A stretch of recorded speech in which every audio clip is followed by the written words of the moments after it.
At Grandma's birthday banquet, she asked me to choose a partner for an arranged marriage. I glanced at Ethan, who stood impeccably dressed, exuding a cold, distant aura as though nothing could touch him. My gaze shifted to Noah, who was bickering with a little boy over a lollipop. I pointed at Noah. As I stepped into the banquet hall, the first person I saw was Ethan. He stood tall, his posture stiff and unyielding, like an icy, untouchable mountain. My eyes were inevitably drawn to him in the crowd. Ethan noticed my gaze but turned his face away, his indifference as cold as it had been in my past life. I turned away quickly and walked to the farthest corner, not wanting to linger. I feared I would drown in the flood of painful memories from the past. May the birthday star live as long as the eastern sea and as enduring as the southern mountains, the cheers echoed as Grandma was wheeled out of her room on the first floor. Mason pushed through the crowd, searching for me. When he spotted me, he called me over. I walked to Grandma's side and knelt beside her wheelchair. All the kids from the Bennett family around your age are here. See if there's anyone you like, she said, gesturing toward Ethan and Noah. I glanced at Ethan again.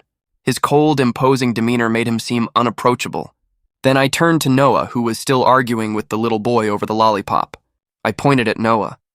In my previous life, I had chosen Ethan, but even until the day I died, I never earned his love. He thought I had forced him into the marriage, treating me colder than he treated his employees. I naively believed that with time, I could melt his icy heart, but instead, he flaunted another woman in front of me, bringing her home to provoke me. When I demanded a divorce, he refused. Even in death, he bound us together, tormenting each other until the bitter end. Now, I had a second chance. I refused to live that kind of life again. When I pointed at Noah, the room fell silent in shock. Ethan abruptly raised his head to look at me. Earlier, when I made my choice, his eyes had been closed. How had he noticed? Someone in the room tried to speak, but the whispers were hushed. The shock was understandable. By this point, I had been pursuing Ethan for half a year. I delivered meals to his office 3 times a day without fail. On weekends and holidays, I waited for him at his company.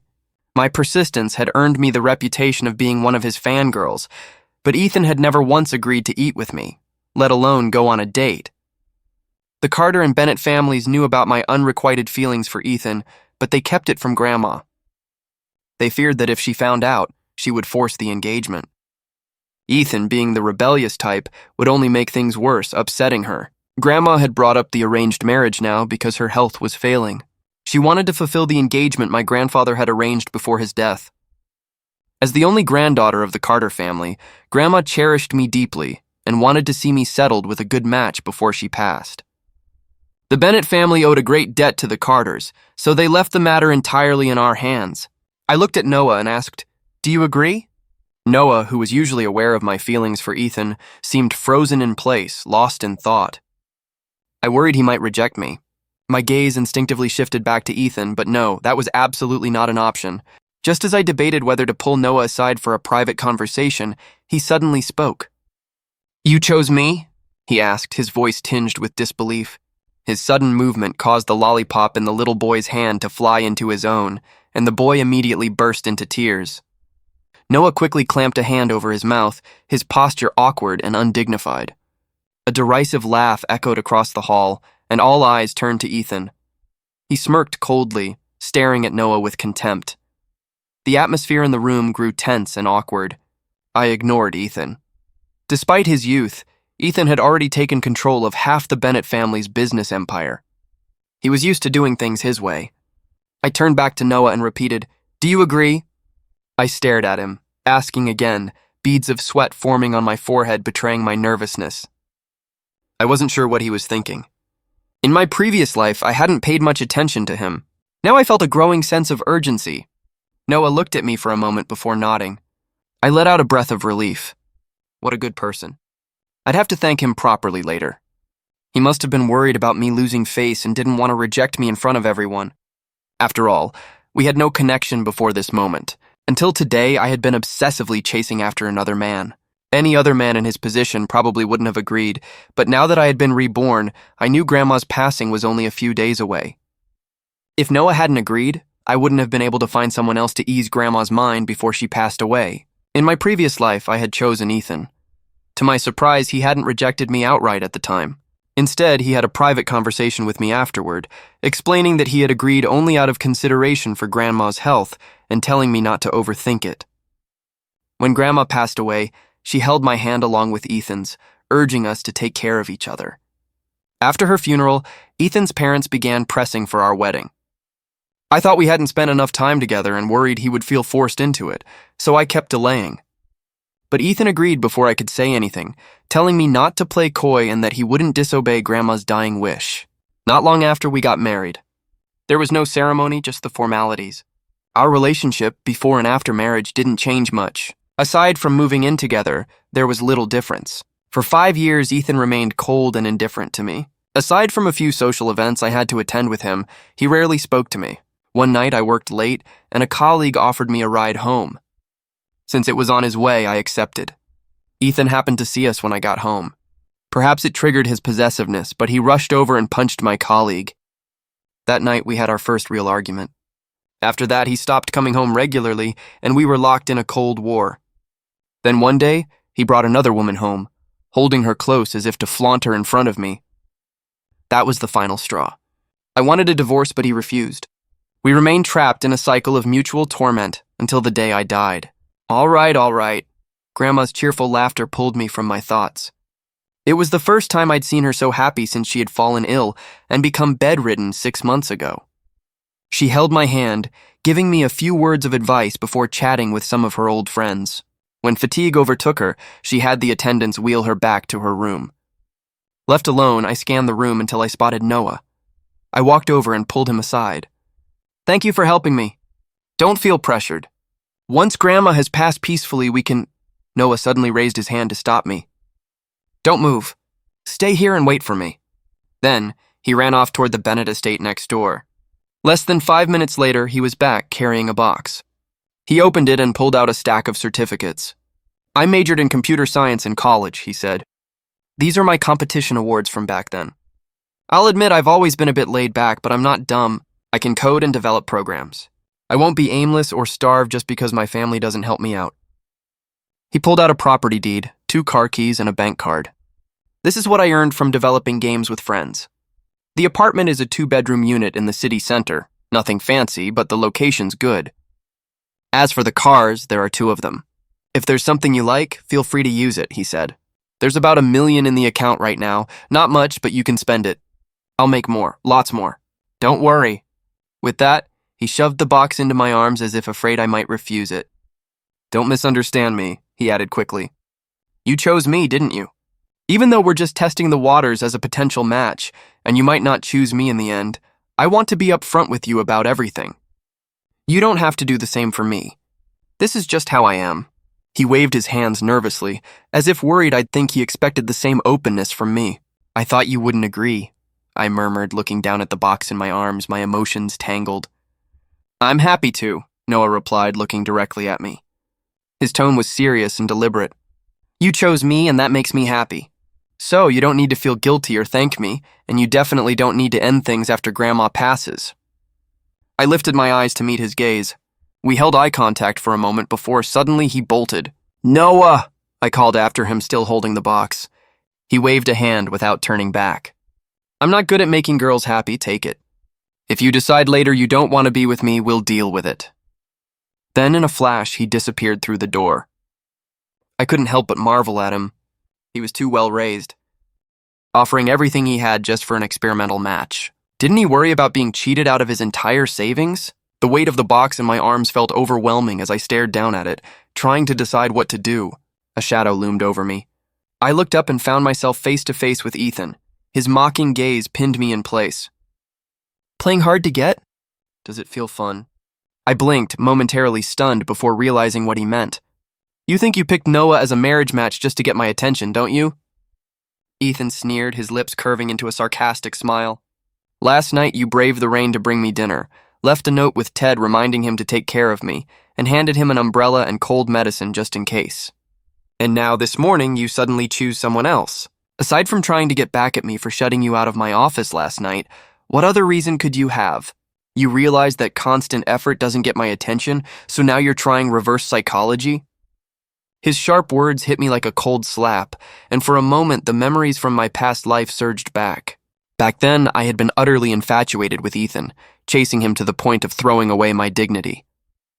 No matter how coldly he treated me in front of others, I clung to the hope that he would one day reciprocate my feelings. It was no wonder he found it unbelievable that I'd suddenly chosen Noah, but I never expected his reaction to be this intense. "You don't even like me!" "Shouldn't you be happy that I've stopped bothering you?" I asked, looking straight at him. For a brief second, Ethan hesitated. His gaze faltered, but then he looked back at me, his expression cold once more. "Don't flatter yourself," he snapped. "Do you think I'm the slightest bit agitated because I like you? Stop being delusional. I just can't stand the thought of losing to someone like Noah, a wife from that kind of family." His voice dripped with disdain. His words didn't surprise me. Ethan and Noah were both from the Bennett family, but Ethan was the eldest grandson of the main branch. His parents held esteemed positions in both politics and business, commanding respect wherever they went. In contrast, Noah's father stayed out of family affairs, choosing to be a professor at a prestigious university, while his mother was an actress, a profession looked down upon in elite circles. From a young age, Ethan had shown exceptional talent, his photographic memory and sharp intellect making him the pride of the family. Noah, however, had to work much harder to achieve even a fraction of Ethan's success. To make matters worse, he had abandoned the family business path, choosing instead to pursue programming and game development. His rebellious choice had angered the family elders, who eventually gave up on him entirely. They excluded him from family business activities and events, leaving him to fend for himself. The box in my arms grew heavier, my hands beginning to ache as I pieced together the situation. Ethan's disdainful words rang in my ears, and the weight of his judgment pressed down on me even more. I didn't want to keep entangling myself with Ethan any longer. Since things had already come to this point, it was time to lay everything out clearly. I stared at him. "Ethan, I don't like you anymore. My choice to not pick you and to choose Noah today has nothing to do with you. You can rest assured. You don't like me, and you hate Noah. Perfect. From now on, we can go our separate ways and have nothing to do with each other." With that, I turned and walked toward the door. But suddenly Ethan grabbed my wrist. "What are you doing?" I snapped, twisting my wrist, trying to pull away, but his grip was unyielding. "You say you don't like me anymore?" he asked, his voice cold under the dim light. Ethan's eyes were dark, like a bottomless, frozen abyss. "Let go of me," I demanded, glaring at him, my words firm and deliberate. Instead of loosening his grip, he held on tighter. "I don't believe you," he said icily. I was momentarily stunned. The memory rushed back. Once I had a necklace I didn't want anymore, so I carelessly tossed it into a pond. That night, I came down with a fever. A rumor spread that the necklace had been a gift from a family member, and my illness was the result of losing something so sentimental in the dead of winter. Ethan had jumped into the freezing water to retrieve it for me. He ended up with a high fever for 3 days, teetering on the edge of life and death. "You were someone willing to risk your life for me," Ethan continued, his voice low and intense. "How could you just suddenly stop liking me without warning?" So he had known about the necklace all along. I had made sure to keep it a secret, worried he would feel burdened if he knew. Yet he had known everything. A bitter laugh rose in my heart. How ridiculous I had been in my past life, giving my whole heart to someone who knew but never cared. To him, our marriage had always been forced, something I coerced him into. He resented me for it, and his coldness, his silent neglect lasted a lifetime. The love I gave with all my heart must have seemed utterly insignificant to him. "Let go," I repeated. But Ethan's grip only tightened. The pain became unbearable, and I couldn't hold back a cry. Finally, his grip loosened slightly, and I took the chance to wrench free and rush inside. I slammed the door shut, separating him from me. Once inside, I quickly headed up the stairs to the 3rd floor and into my bedroom, ensuring no one saw the expression on my face. The moment I shut the door behind me, my strength gave out, and I slid down to the floor. In my past life, the end of it all, I couldn't help but harbor resentment. Ethan had always had a choice: not to marry me, not to accept me as his arranged partner, not even after Grandma's passing. Yet he did marry me, and then blamed me for everything, dragging us both into a lifetime of misery. His initial decision was made for Grandma's sake, and later out of obligation to her final wish. But no matter the reason, it had all started because I had chosen him at the banquet. I couldn't deny it. The suffering I endured in my past life was the result of my own choices. A thud snapped me out of my thoughts. The box Noah had given me tipped over, spilling the bank card, property deed, and car keys onto the floor. It was a stark reminder that those were events from another life. I patted my face lightly, trying to pull myself together. This life would be different. I wouldn't make the same mistakes. The next morning, I was jolted awake by one of Grandma's attendants urging me to wash up and come downstairs. I thought Grandma needed me for something urgent, but when I reached the living room, I saw Noah waiting there. He had swapped the casual t-shirt he wore at last night's banquet for a sleek black suit. It made him look far more formal. "Good morning? Where's Grandma?" he asked. I greeted Noah with a nod and glanced around, but I didn't see Grandma anywhere. "She asked Mrs. Jang to take her to the back garden for some fresh air," Noah explained, his face slightly flushed. "She also said she wants us to move in together," he added, lowering his head as his ears turned red, as if they might start bleeding from embarrassment. When Noah mentioned this, it reminded me of my previous life. After I chose Ethan as my marriage partner, Grandma gave us a house the very next day, insisting that we move in together to build our relationship. "Do you not want to?" I asked, seeing how flustered Noah looked. "No." Noah immediately lifted his head, blurting out, "I'm willing." His gaze met mine for a brief moment before his face turned crimson. He quickly looked away, avoiding eye contact. His shy and innocent reaction to relationships made me feel a pang of guilt. After experiencing the pain of a failed marriage in my previous life, I had no expectations for love in this one. To me, this arrangement was merely to give Grandma peace of mind. But for Noah, he was dragged into this arrangement because of my choice. If he had no feelings for me or didn't hold any hopes for this relationship, it would have been easier for me. While Noah and I were chatting, my luggage had already been packed by the house staff. At some point, Mrs. Jang had returned from the garden and handed me a set of keys. "The old lady has already transferred ownership of the house to your name," she said. "It's the closest and best one near your workplace." In my previous life, I had been thrilled at the opportunity to live with Ethan and had accepted Grandma's arrangement without hesitation. But now, knowing Grandma only had a few days left, I just wanted to stay by her side. Mrs. Jang seemed to notice my hesitation. She placed a hand on my arm and said, "The old lady just asked for water again. She's not in great shape and doesn't want you to see her like this. She's lived a full life, seen everything, and has no regrets. After your grandfather passed, she felt life had lost its meaning. But when your parents had their accident and you were still so young, she pushed through with the company, also losing a pillar she carried the weight all these years. As long as you're happy, she'll leave this world without regrets." I knew that. Everyone had already noticed how frail Grandma was. She spent more than half her day asleep now, and there was no telling when she might not wake up again. That's why she had left the hospital and returned to the family home, wanting to spend her final days there. I nodded silently, the heaviness in my heart growing. The driver eventually dropped Noah and me off at the house. The cool autumn breeze brushed past us, carrying the familiar scent of osmanthus blossoms, pulling me out of my thoughts. Noah stepped out first, then walked around to open my door. I looked up at the house, a place so familiar it felt like it was etched into my bones. But as I prepared to step out, my foot felt as if it were weighed down by 1,000 pounds. In my previous life, Ethan and I only stayed in this house for a few days before Grandma passed away. After we married, I moved into Ethan's home and this house remained empty. Later, during our Cold War, after Ethan brought another woman into our home, I moved back here alone. Ethan followed me, claiming he wanted to keep an eye on me, afraid I'd bring another man here and embarrass him. He even used it to block my attempts to divorce him, saying, "You forced me into this marriage, so you'll suffer through it with me for life." I couldn't stop Ethan from moving in, but this house was a gift from Grandma, a place that symbolized her hopes for my happiness. I didn't want a third person to invade it. I made my boundary clear. Ethan surprisingly didn't push further and accepted it. After that, we returned. The way things were early in our marriage, cold and distant. He focused on his work every day while I stayed at home, trying to carve out some semblance of peace. I focused on my own life, no longer trying to warm Ethan's cold demeanor with my enthusiasm. I stopped delivering meals to him, no longer worrying whether he was too hot or too cold. I even began avoiding the times he was home unless it was absolutely necessary. We made sure we didn't see each other. That was how we lived for 2 years, distant, cold, and indifferent. Until I was sent on a business trip to a remote mountain region. A sudden earthquake ended my short and painful life. The house we lived in carried so many painful memories I didn't want to step inside it again. "What's wrong?"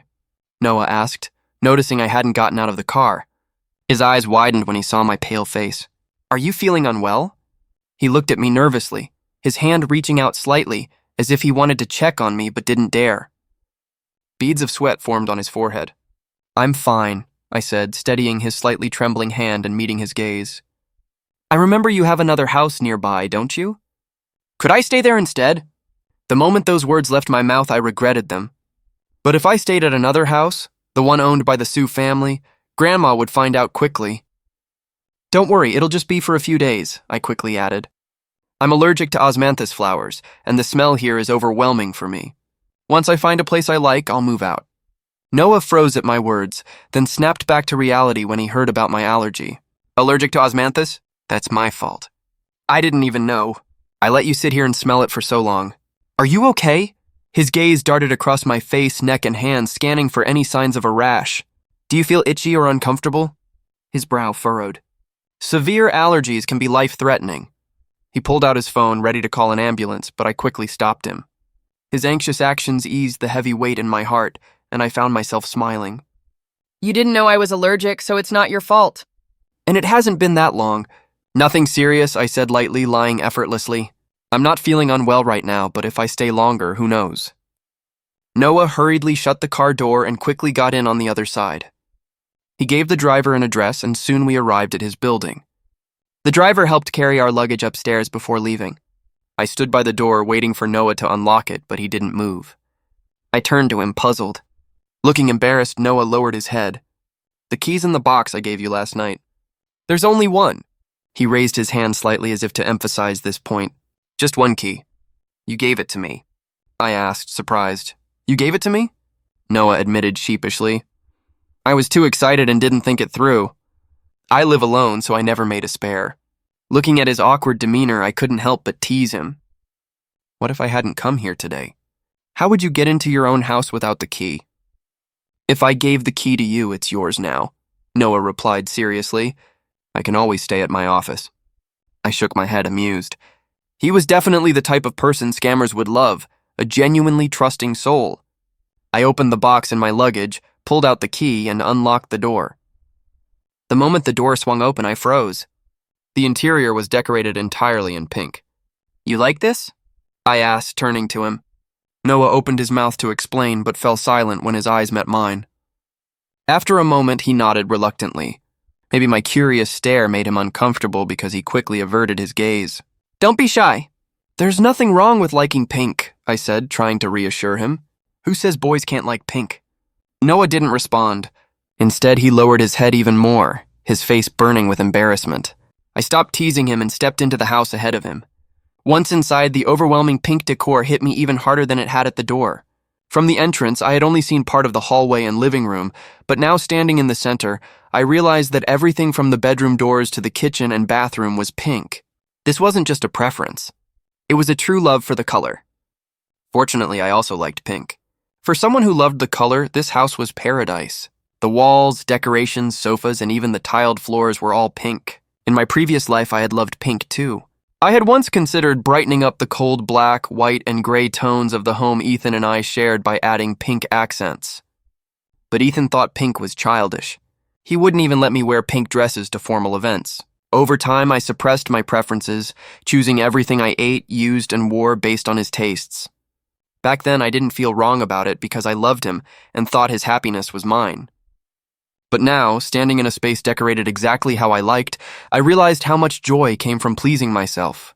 There were 2 bedrooms in the house. I pushed my luggage toward the guest room, but Noah stepped in front of me. "This is my room. You can stay in the guest room," he said softly, as if worried I'd mind. I looked at him, surprised. "You don't mind?" Noah nodded. "I'm busy with work and don't stay here often. The guest room is fine." It felt a bit strange for him to sleep in the guest room in his own house, but he clearly didn't want to discuss it further, and I wasn't one to pry into other people's private matters. I let it go and started unpacking. Once I finished, I realized I was hungry. Skipping breakfast and moving had kept me too busy to notice, but now that I had time to relax, my stomach started growling. Just as I was about to order delivery, the scent of scallion pancakes wafted through the air. I opened the door and followed the smell to the kitchen, where I found Noah wearing an apron and frying scallion pancakes. A pot of milk was warming on the stove beside him. "You didn't eat breakfast this morning and there's not much in the fridge," he explained. "This will tide you over for now. Delivery food isn't very clean. For lunch, I'll take you to a private restaurant nearby that I like." Looking at his back as he worked, I suddenly felt a lump in my throat. This was a scene I'd often fantasized about in my previous life. After my parents passed away, I had longed for a warm, loving home of my own. But after marrying Ethan, the times we ate together were few and far between. I was always the one delivering meals to him, reminding him to eat, while he never showed any concern for me. I thought I didn't need anyone to care for me, but in this moment, I couldn't help but feel a bittersweet warmth. When Noah turned around with the food, I quickly wiped away my tears and sat at the dining table before he noticed. He placed the pancakes and milk in front of me and sat nearby, watching me eat. "If there's anything you don't like about this house, feel free to renovate it." "I don't mind," he said earnestly as I ate. "I'm only staying for a few days," I replied. "There's no need." But Noah seemed genuinely enthusiastic, as if we were discussing a bright future. Not wanting to dampen his mood, I didn't argue further. Later, Noah took me to a private restaurant he frequented for lunch. To my surprise, we ran into Ted, Ethan's assistant. The moment Ted saw me, his face lit up like he had found his savior. He hurried over. "Miss Sue, I can't believe I ran into you here. This is perfect. Why didn't you bring breakfast or lunch to Mr. Carter today? He hasn't eaten anything." I tried ordering food for him, but he refused both breakfast and lunch. I had no choice but to ask my team for advice. They told me the food here was quite good and suggested Ethan might like it, so I came over. "You know Ethan's taste better than anyone, Miss Sue. Why don't you help me pick out a few dishes for lunch? If I bring them back, I'm sure he'll be happy," Ted said eagerly, looking at me with expectation. I knew Ethan wouldn't like anything I chose, but I didn't want to brush Ted off completely. In my previous life, Ted had been kind to me when most of Ethan's company employees mocked me behind my back. While I pursued Ethan, Ted was the only one who offered me encouragement and sympathy. He once told me about his younger sister, who, like me, had chased after someone she loved. At the time, he didn't understand her and had tried to stop her, but after she passed away from illness, his greatest regret was holding her back. From then on, his outlook on life changed. "If you want something in this short life, go after it," he said. "Life is only about 30,000 days long, so why not live true to your heart?" But having spent a lifetime with someone who didn't love me, my perspective had shifted. Some things simply weren't meant to be. Forcing them only brought harm to everyone involved. "Miss Sue, you're not like that. Ethan ate every meal you sent him, even though he never let you in. He never threw anything away. If you just keep trying, you might succeed," Ted encouraged me, unaware of the changes in my life. He didn't know I had already chosen someone else as my arranged partner and thought I had simply grown disheartened. "That won't be necessary," I replied, pulling Noah with me toward a private room nearby. Ted stood frozen, staring in the direction I'd gone, as if struggling to process what he'd just seen. Midway through lunch, my phone buzzed with a notification. I opened it to see a message from Ethan. "You went out to lunch with Noah?" I replied. "It has nothing to do with you." Ethan's next message followed quickly. "You deliberately took him out for lunch and made sure Ted saw it. Isn't this just a way to get my attention? I didn't even wait for him to finish typing." I blocked and deleted him without hesitation. "Who was that?" Noah asked, placing a plate of peeled shrimp in front of me. "No one," I replied, turning my phone face down on the table. Picking up my chopsticks, I signaled the end of the conversation. Noah didn't ask further.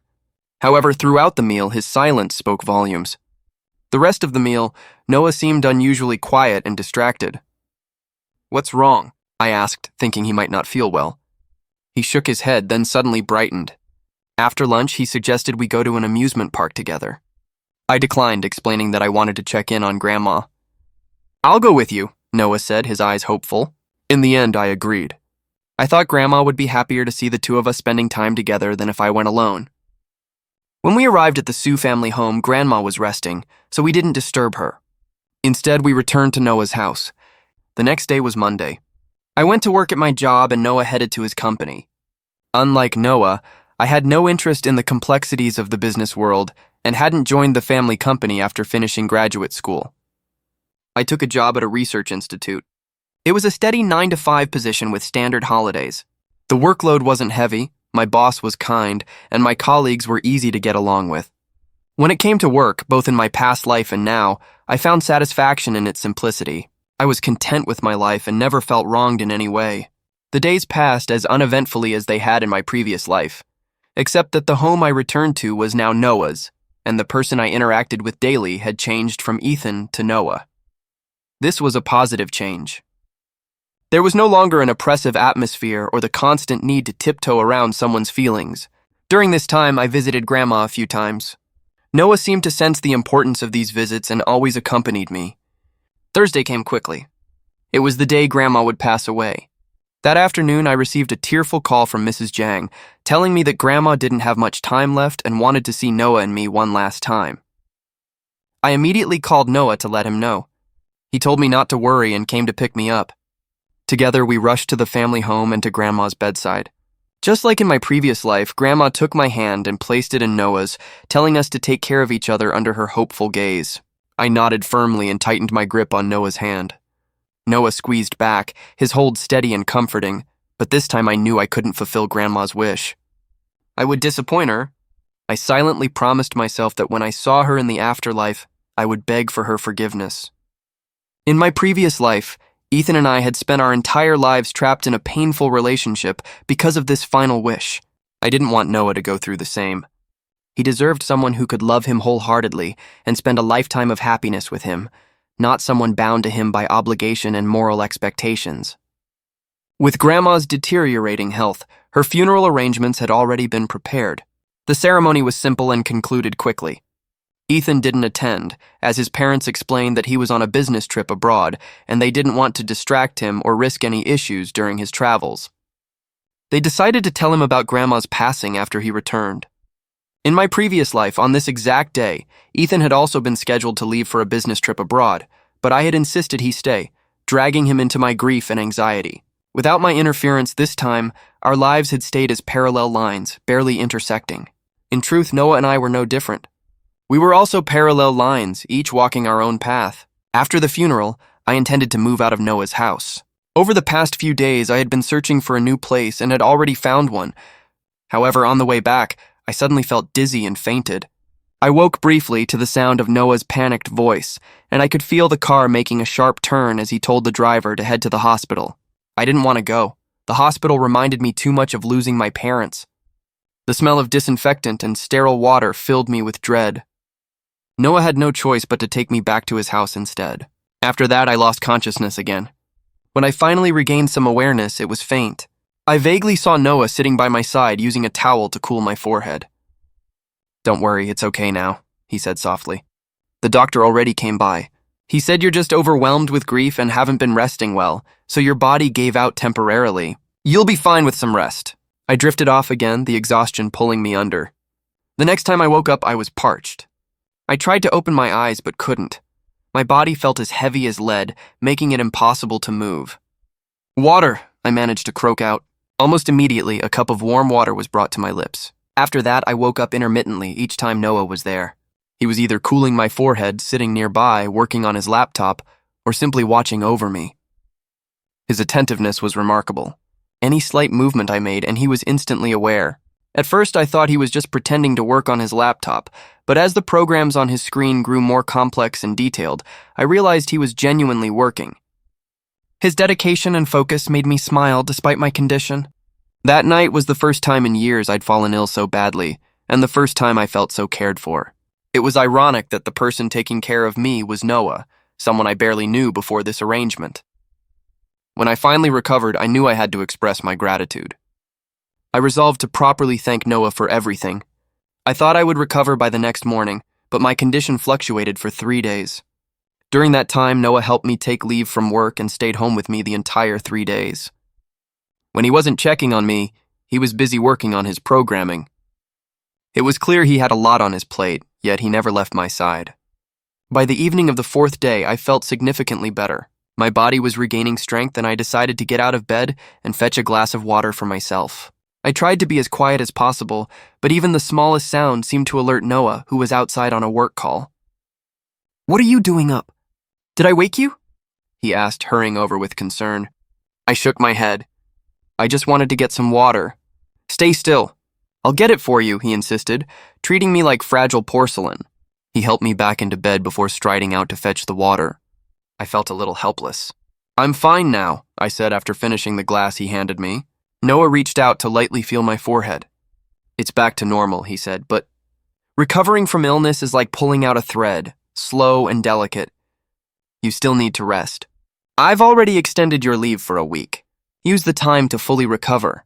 I wanted to protest, but when I met his earnest gaze and noticed the stubble on his cheeks from days of neglect, I could only nod.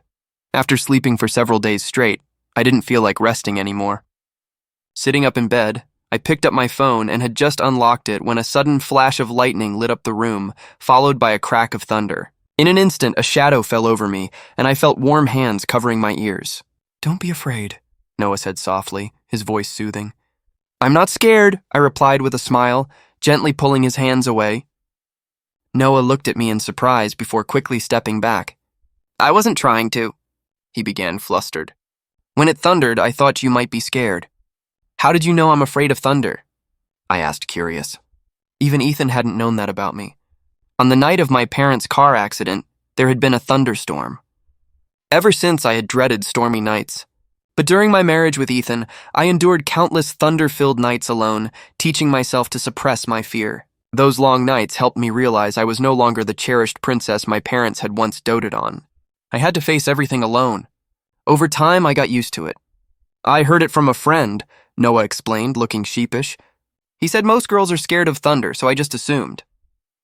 His voice trailed off as he left the room, only to return a moment later with a glass of warm milk and a vintage record player. Listening to music helps calm the nerves. A better mood might help you recover faster, he said, placing the items on the bedside table. Soft, soothing music began to play in the background as Noah picked up his laptop. Now that you're awake, I'll stay in the living room so you can have some privacy. If you need anything, just call for me. With that, he gently closed the door behind him.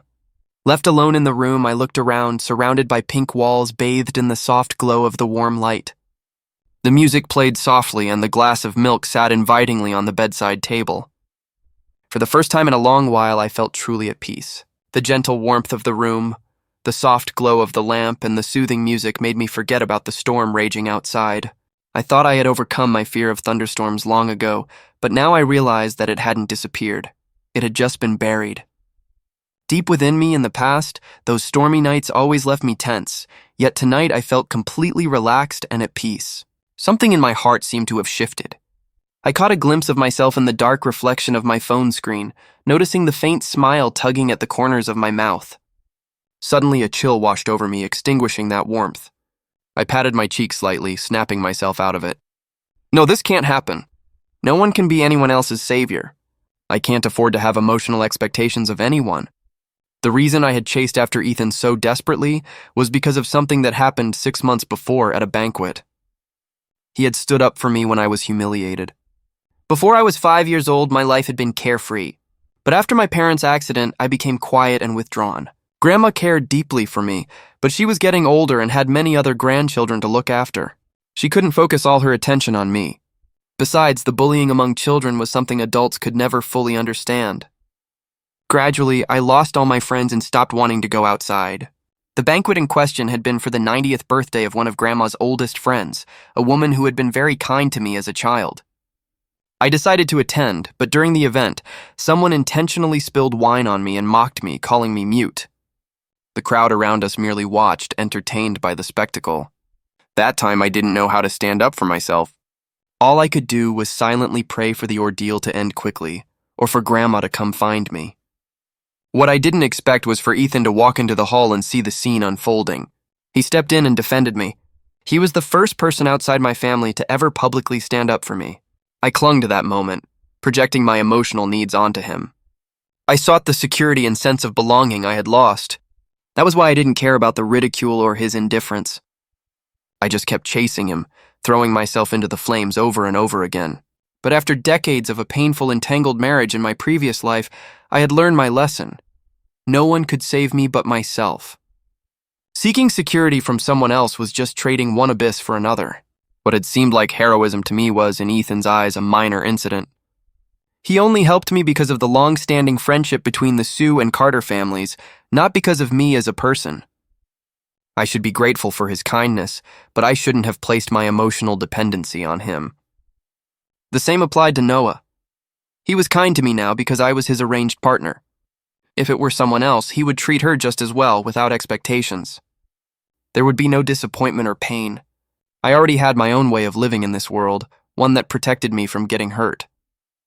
There was no need to gamble on an uncertain future. When I recovered, I told Noah I planned to move out. He stayed silent for a long time before replying with a single word. Okay. I moved into a new apartment, closer to my workplace. I had inherited plenty from my parents and grandma, so instead of renting, I bought a place. That way I could decorate it however I wanted. Yet, every time I came home to the same pink walls, I couldn't help but feel like something was missing. One evening after work, just as I was about to head home, someone stopped me. I looked up and saw Ethan. I just found out about your grandma, he said. I was abroad for a while. Are you doing okay? It's been a while, I replied, remembering that it had been over 2 months since Grandma's funeral. I'm fine now, but thank you for asking, I answered out of politeness. But Ethan felt different this time. His demeanor wasn't like the aloof, immature Ethan I remembered. His gaze carried a steadiness that reminded me of the Ethan I had come to know at the end of my previous life. I tried to discern something in his eyes, but I saw nothing. Maybe I was overthinking. It's not safe out here at night. Let me take you home, he offered. There's no need, I replied. I live nearby. It's only a 10-minute walk, I said firmly, turning down Ethan's offer without hesitation. To my relief, he didn't press further, but he also didn't leave. Do you still need something? I asked, looking at him. Can you add me back on WeChat? Ethan asked, his tone unexpectedly soft. I promise I won't bother you again. I just want to stay in touch as friends. I shook my head. There's no need. We work in different fields and won't cross paths in the future. Now that Grandma's gone, I don't visit the family home much. We probably won't see each other again, and that's fine by me. Ethan fell silent, the atmosphere growing tense. I'm leaving, I said, turning to go. But before I could take a step, Ethan grabbed my arm. You and Noah, he started, hesitating. I know you've moved out of his place and the two of you haven't seen each other in a while. You don't love him, do you? You only chose him to fulfill your grandmother's wish. I could have done that too as her grandson. I could have honored her wish. I had no idea what had gotten into Ethan after his trip abroad, and I didn't care enough to find out. I shook off his hand and prepared to leave. But as I turned, I saw Noah standing not far away. The moment our eyes met, Noah turned to walk away. Noah! I called out, stopping him in his tracks. He didn't turn around. If you keep walking, I'll make sure to turn and run every time I see you in the future, I threatened, half joking but determined. Noah froze. His steps halted.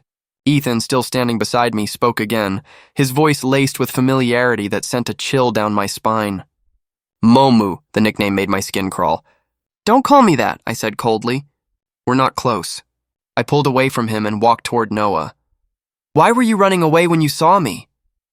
I asked, looking directly at him. I didn't want you to see me unhappy, he murmured, his head hanging low. When did I ever say I didn't want to see you? I countered, confused. Noah hesitated before continuing. If you wanted to see me, why did you move out of my house? Wasn't it because you were uncomfortable being with me? I hadn't expected him to think that way.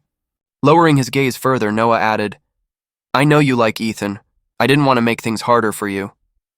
As he spoke, he turned to leave again. If you take one more step, I said, grabbing his arm, I really won't want to see you again. He froze, then quickly turned back, gripping my arm tightly. His nervous expression made it hard to suppress the smile threatening to surface on my lips. My water is out at home tonight, I said, clearing my throat. Can I stay at your place for the night? Noah stared at me, stunned. Is it inconvenient? I asked, feigning indifference. No, it's not inconvenient at all, he replied hastily, pulling me along toward his house. His steps quick and hurried.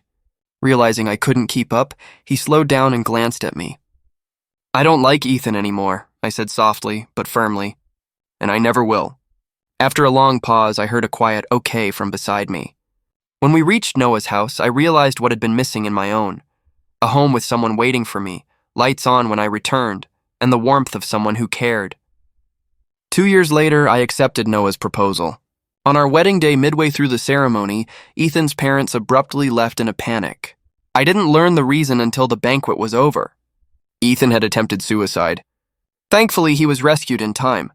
His mother begged him with all her heart and soul, convincing him to abandon the idea of taking his own life.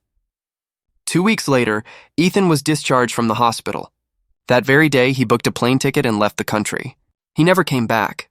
5 years after his departure, I received an anonymous text message. "I'm sorry."